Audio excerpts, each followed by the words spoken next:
Okay, you're good. Okay, so in the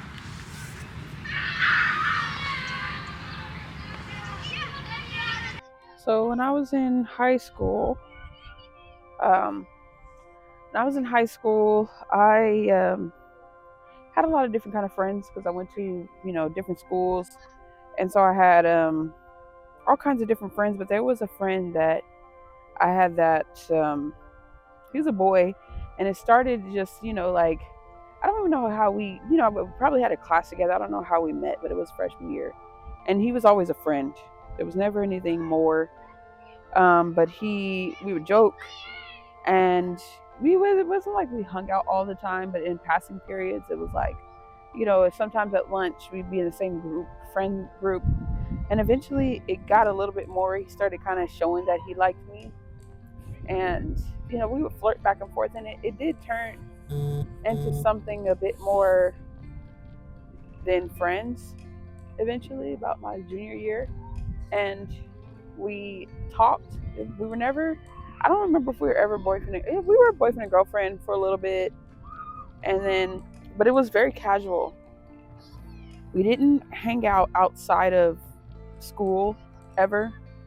Um, Besides like football games or school dances, but because Bakersfield was a small place, like we would see each other at sometimes on the weekends at the park or wherever. But he was somebody that was a really good friend, and I felt very close to him.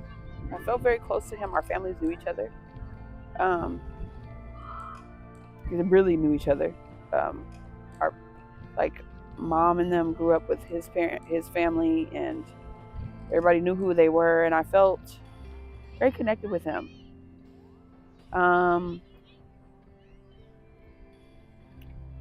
and so he hardly went to school. He ended up leaving and kind of went to that, what is that, like, you weren't going to graduate, so you end up going to like a continuation school about our senior year. And he ended up graduating eventually, but he didn't graduate with us. But after high school,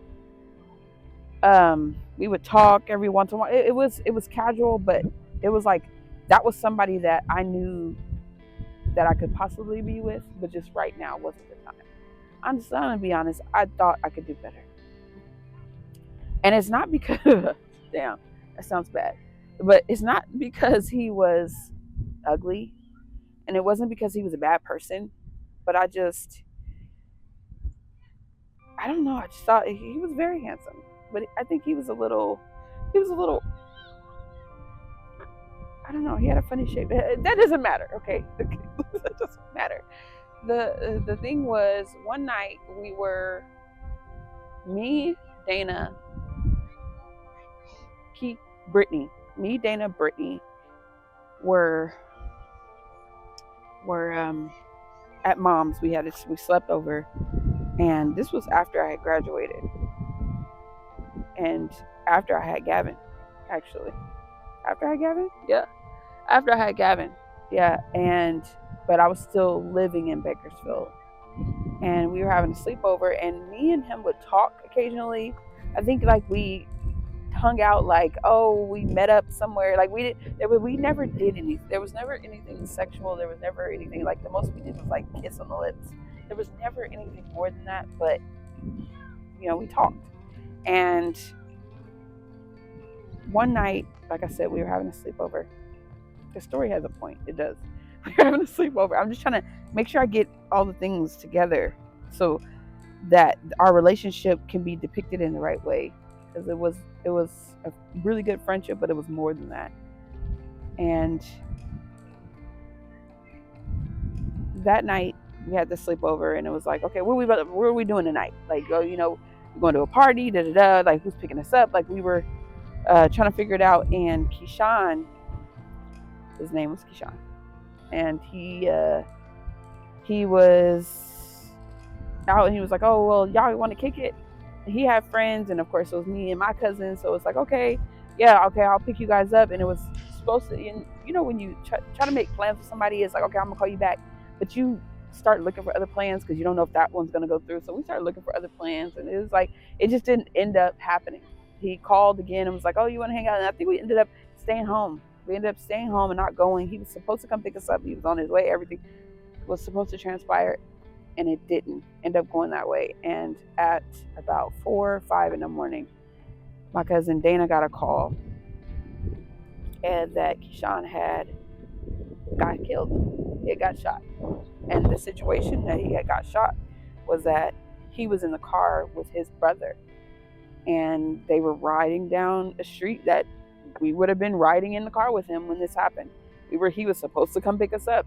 I think we just stopped. We just didn't answer the phone because we just decided to stay in that night. But we were supposed to be in that car, and somebody pulled up next to him and shot so many bullets in his car and killed him. His brother was shot, but he lived. But we were literally supposed to be in that back seat that night. And that is something that I think about all the time, because not just because we were supposed to be there. Like, that's not a near-death experience, but that's a really close. We were supposed to be there. Like, I had seen him like a week before, and he had gave me his chain to wear, and it had it was like a gold chain with Keyshawn on it, and I still had I had his chain at the time. That was something he never took off, and I had his chain at the time. I ended up giving it back to his mom eventually, but we could have been in that car with him, and all of us could have been dead. And I think about him all the time. He was he had a big heart. And I don't regret not being with him, because it wasn't our time. It wasn't our time, but I could see myself eventually being with him. And the fact that he was taken away, and he wasn't a gang member. He had family that was, and he was literally probably at the wrong place at the wrong time. I don't know. There's different stories about what happened, but I think about him every day. And yeah. I forgot about that. Yeah.